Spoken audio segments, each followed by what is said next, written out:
Hey guys, welcome to the channel, welcome to the vlog. I'm Michael and this is Bunzy's World.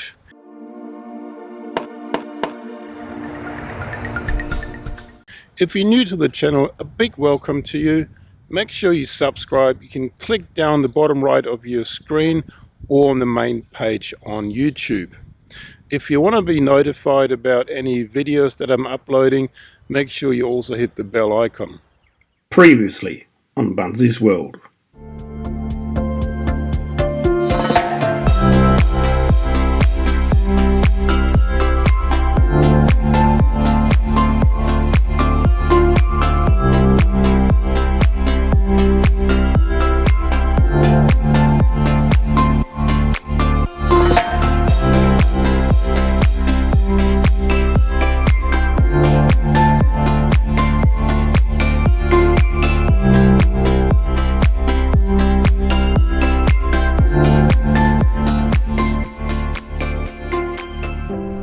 Now in today's video I'm going back to reviewing a microphone that I've reviewed about a week ago. After watching my own review a couple of times, I've come to realize that the audio quality of that new microphone wasn't really up to standard. It was actually worse than the microphone I've been using for the last 2 years. Alright guys, this is the new microphone now, and you will immediately hear a difference in quality. I found a few settings I wasn't aware of when I first reviewed the microphone. I must admit though, I've reviewed the microphone a day after I purchased it, so probably a little bit too early. So I've had this microphone for a week now. I have scoured YouTube for additional reviews and I've learned from other YouTubers. I've learned that there are settings that you can adjust. I've learned that there are settings in the video editing software that will make this microphone better or sound better. Now we have to keep things into perspective. These microphones made by Røde are not a professional microphone. I believe they do sell professional microphones, but the VideoMic Pro and the new microphone that I've purchased are not classed as professional microphones. So because they are not classed as professional microphones, we have to keep the price point in mind. The VideoMic Pro retails here in Australia for about $350 to $370. A professional microphone costs a lot more, so we have to keep that in mind. So after spending a week playing with all these settings, I think I've come up with the right solution, and I can provide a much more informative review. So first of all, let's recap what I said in the first video. I said that I hadn't been entirely happy with the old microphone. The old microphone, if you watched my previous video, is a Røde VideoMic Pro. I've been using this microphone for the past 2 years, but I've never been entirely happy with it. I'm going to pit these two microphones against each other again. You will be able to listen to the audio of both mics and make up your own mind which one is better. The audio coming to you now is from that VideoMic Pro shotgun microphone. So by now you'd probably be asking, what's wrong with this microphone? Well, really nothing. Until you actually point it away from yourself. See, right now I'm in front of the camera, the microphone is pointing at me and everything is fine.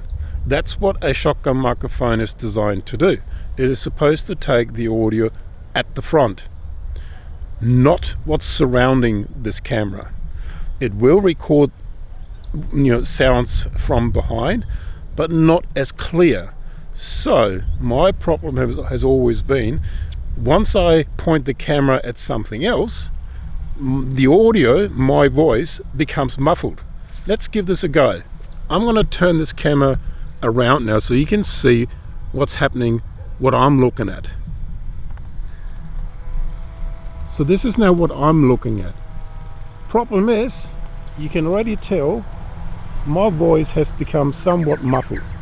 It's not as clear anymore, and that has always been my issue with this microphone. Let me turn it around again. So here we are again, and you will immediately hear that my voice has become much clearer, and that has always annoyed me. And here's the other issue that you have with shotgun microphones that are attached to the camera. See what happens when I actually walk away from the camera? If I want to stand here and talk to you like this, can you still hear me? See, these microphones are really only designed to be close range. Sure, you can actually listen to what's happening behind me, but not as clear. This is a vlog. I want to talk to you, so the audio has got to be clear. So then, I think it's time to review what I've purchased. The new microphone is also a Røde, but it's called a Filmmaker kit. It's a wireless microphone with a lavalier microphone. There's a sender unit and a receiving unit. The receiving unit obviously is with the camera, and it's plugged into the camera, and the microphone is attached to a sending unit which is attached to my belt. So to see the microphone, which is right there, that's all it is attached to me, and I can walk around as much as I like. I can swing the camera around any direction I want, and the sound will be the same. So let's give this a go. Let's switch now to the new microphone. So here we are then. This is the new microphone. It's different, yes. It is not a microphone that actually points right at me, but it is sitting on me. It's not in the direction of my voice, so it's picking up surround sound, not surround sound, but sounds around me. So it is not as direct as a shotgun microphone. However, it gives me a lot more freedom. See, if I swing the camera around now, like so, here we are. My voice is still the same. It hasn't muffled like it did with the shotgun microphone. Still the same. So I can show you around. I can swing the camera around and show you what I'm standing at and what I'm seeing. And if I swing the camera back around towards me, hey, the sound is the same. So this gives me the freedom that I've been looking for all along. The shotgun microphone would not be able to do that. And like I said before, I gave you a demonstration early on with me standing away from the camera like so. It doesn't really matter. I can stand here, I can stand over there, I can stand over there, or I can do this. And as you can tell, the sound hasn't changed. Still the same quality. Let me come back to you now. So here we are then. What do you think? What's better? A shotgun microphone at the top of the camera, or a little microphone here that you wear on your person? Comments below. Let me know what you think. So what did I do to the settings of the microphone then? Well, on the receiving unit, it has three settings. It's got 0, it's got -10 dB, and it has -20 dB. Then there is the sending unit, which is attached to my belt here, which sends the signal from the microphone to the receiving unit.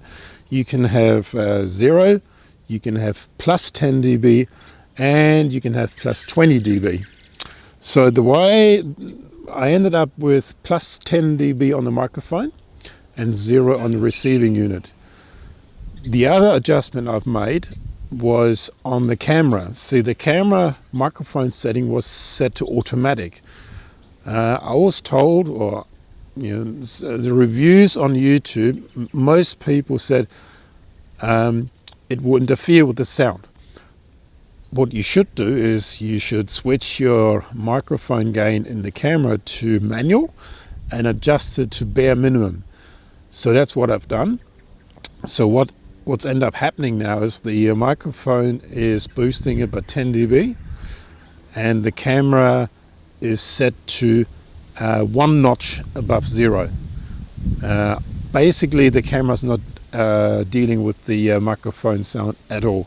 It's all done by the microphone itself, which makes sense. I mean, a microphone is designed to do exactly that. So yeah, then there's obviously settings or things you can do in the video editing software that you use. So I'm using Final Cut Pro. So there are a host of additional features you can add to the microphone to the sound of the video to make it sound really good. Now I think I've ended up with a setting which is close to a pro level. Don't forget, none of these microphones that I've purchased are a pro microphone. We have to keep in mind the price point of these microphones. Pro microphones are a lot more expensive. In fact, they start at double what I've paid for these microphones here. So let's keep that in mind. But I think I've ended up with a sound quality pretty close to a pro microphone. Again, comments below, let me know what you think, and if you have suggestions on what else you can do with these with the adjustments, let me know. So guys, that's it. Thanks for watching this video. Give it a thumbs up, that way I know you like this video, and I'll see you again sometime soon, somewhere on this beautiful planet. Bye for now.